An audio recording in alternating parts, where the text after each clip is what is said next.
दोस्तों स्वागत है आपके अपने YouTube चैनल फैक्टोरियल दुनिया में। दोस्तों आज हम ऐसे शख्स के बारे में बात करने वाले हैं जिसका नाम सुनकर ही दुश्मन कांप उठते थे। जी हाँ दोस्तों, मैं बात कर रहा हूँ टीपू सुल्तान की। भारत के मैसूर रियासत के राजा टीपू सुल्तान का जन्म 1 दिसंबर 1751 को कर्नाटक के देवनाहल्ली में हुआ था। टीपू सुल्तान का पूरा नाम सुल्तान फतेह अली खान साहब था। टीपू सुल्तान ने अपने शासन काल में अंग्रेजों के नाक में दम कर दिया था, जिसकी वजह से अंग्रेजों को दक्षिण भारत से अपने हाथ पीछे खींचने पड़े थे। टीपू सुल्तान ने सिर्फ 18 साल की उम्र में ही अंग्रेजों को बुरे तरीके से हरा दिया था। टीपू सुल्तान को दुनिया का सबसे पहला मिसाइल मैन कहा जाता है। आज भी लंदन के मशहूर साइंस म्यूजियम में उनके रॉकेट रखे हुए हैं। इन रॉकेटों को 18वीं सदी के अंत में अंग्रेज अपने साथ ले गए थे। इतना ही नहीं दोस्तों, टीपू सुल्तान जितने बड़े योद्धा थे उतने ही मशहूर उनके हथियार भी थे। टीपू के हथियार में पहला नाम उनकी तलवार का आता है। इसी तलवार के दम पर टीपू ने अंग्रेजों की अकल ठिकाने लगाई थी।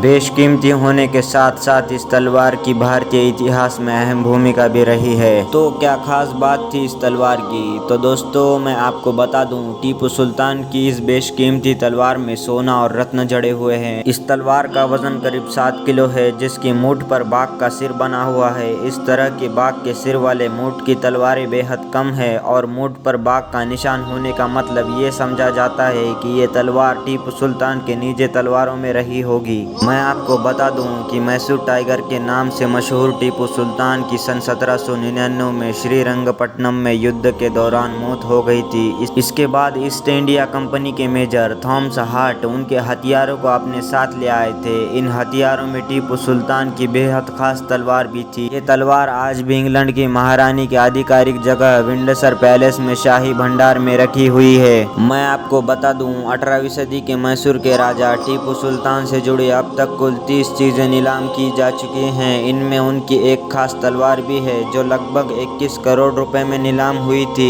इस तलवार की मूठ पर रत्न जड़ित बाघ बना हुआ है। टाइगर ऑफ मैसूर कहे जाने वाले टीपू सुल्तान की ज्यादातर चीजों के ऊपर बाघ नजर आता है। ये इतनी तेज थी कि अगर किसी ने लोहे का कवच भी पहना हो तो ये उसे भी चीर सकती थी। इस तलवार की मूठ पर कुरान की आयतें भी लिखी होती थी, जिसमें युद्ध फतेह के संदेश दिखते थे। बताया जाता है कि टीपू सुल्तान की एक ऐसी ही बेशकीमती तलवार ब्रिटेन के बर्कशायर के घर की छत पर 220 साल तक पड़ी रही, लेकिन किसी को इसकी भनक तक नहीं लगी। इसके बाद ब्रिटिश सरकार ने इसे अपने कब्जे में ले लिया। भारत सरकार को जब इसके बारे में पता चला तो उसने इस तलवार को भारत वापस लाने के लिए प्रयास किए, लेकिन सफलता नहीं मिली। दोस्तों क्या लगता है आपको इस महान योद्धा के बारे में? कमेंट सेक्शन में लिखना ना भूलिए। ऐसे अमेजिंग वीडियो के लिए हमारे वीडियो को लाइक, शेयर और सब्सक्राइब करें और बेल आइकन को प्रेस करें ताकि आपको आने वाले हर एक वीडियो की जानकारी मिलती रहे।